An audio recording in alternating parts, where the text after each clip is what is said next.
The modified Thomas test is a very popular test of hip function, used to test for flexion deformity, and can also be useful for assessing muscle length of the hip flexors, including the rectus femoris, tensor fasciae lata, and the iliotibial band.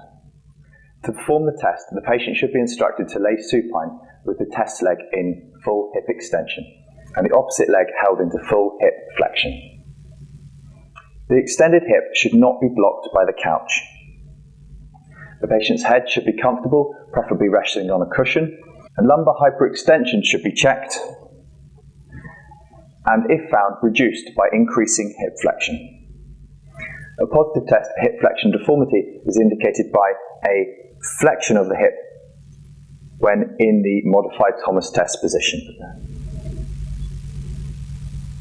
Tension in the rectus femoris muscle is indicated by a lack of knee flexion with the hip in neutral.